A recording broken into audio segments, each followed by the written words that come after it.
अस्सलाम वालेकुम हुबे वतन पाकिस्तानियों। इमरान खान ने जो कुछ अवाम को कहा था वो बिल्कुल सच निकला कि ये एक फर्द वाहिद और कौमी मुजरम को पाकिस्तान में लाने के लिए हर वो काम करेंगे जो कि गैर कानूनी और गैर आईनी है। तो आपने देखा कि करप्शन के बेताज बादशाह और कौमी मुजरम को पाकिस्तान लाने के लिए रियासती अदारों ने हर एक जतन किया। पहले जनरल बाजवा की एक्सटेंशन जब हुई थी तो उसी वक्त इमरान खान के खिलाफ साजिशों और जाल का नया सिस्टम शुरू हो चुका था।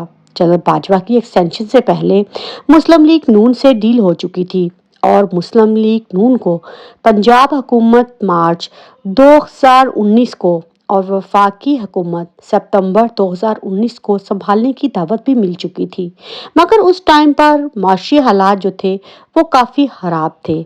इसीलिए मुस्लिम लीग नून ने इनकार कर दिया और इसी बुनियाद पर नवाज शरीफ ने एक्सटेंशन के लिए पार्टी रहनुमाओं को सख्ती से हिदायत दी थी कि जनरल बाजवा का साथ दें।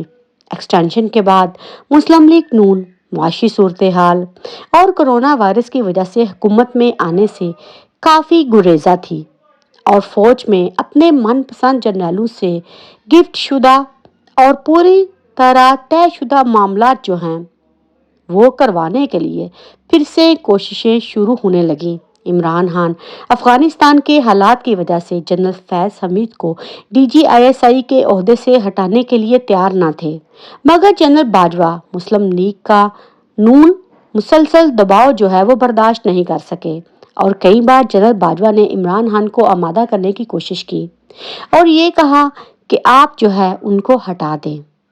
जनरल नदीम अंजुम जो बलूचिस्तान और कबाली इलाकों में मुतअद्दिद ऑपरेशनों में अपने जालमाना रवैये से बहुत ज़्यादा मशहूर थे और अमेरिकन एस्टेब्लिशमेंट के मंजूर नज़र भी थे, 20 नवंबर 2021 को DGISI बना दिए गए। जनरल नदीम अंजुम के DGISI बनने के बाद साजिशों में शिद्दत आना शुरू हो गई, जिसका पहला नतीजा अप्रैल 2022 में इमरान खान की हुकूमत गिराने की सूरत में निकला था। इमरान खान की हुकूमत कैसे गिराई और कैसे मेंबरान को खरीदा गया वो मंडी आपने लगती देखी। तो यूं मुहिब्बे वतन पाकिस्तानियों, इनका एक ही मकसद है कि हमने इमरान खान को कुचलना है, लेकिन ये भी तल हकीकत है कि हमारा ताल्लुक एक ऐसे मुल्क से है जहां साइफर में लिखी धमकी को कौमी राज समझा जा रहा है और इस धमकी से अपनी आवाम को आगाह करने वाले इमरान खान को गद्दार कहा जा रहा है।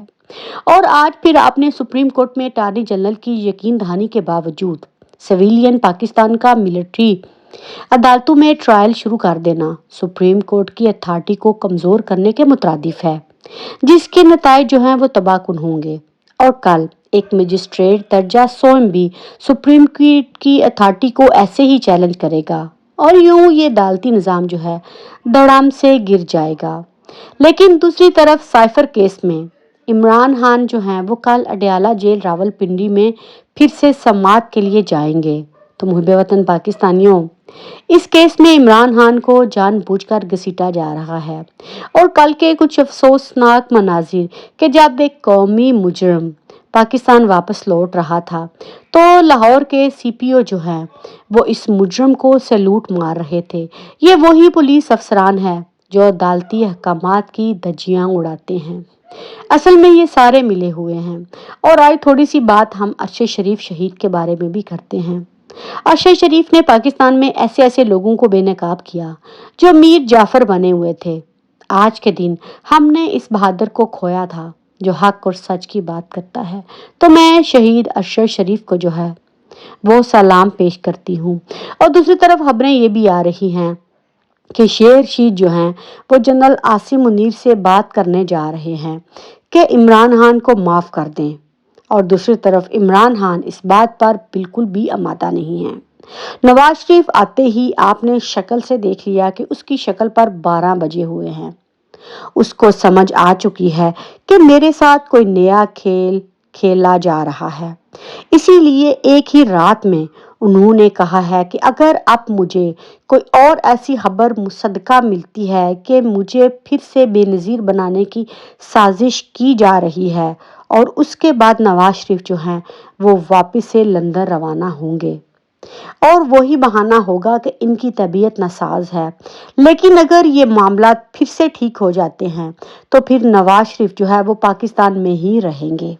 خبریں اس وقت تک یہی چلائی جا رہی ہیں کہ نواز شریف دوبارہ سے لندن اپنا چیک اپ کروانے کے لیے جانے والے ہیں۔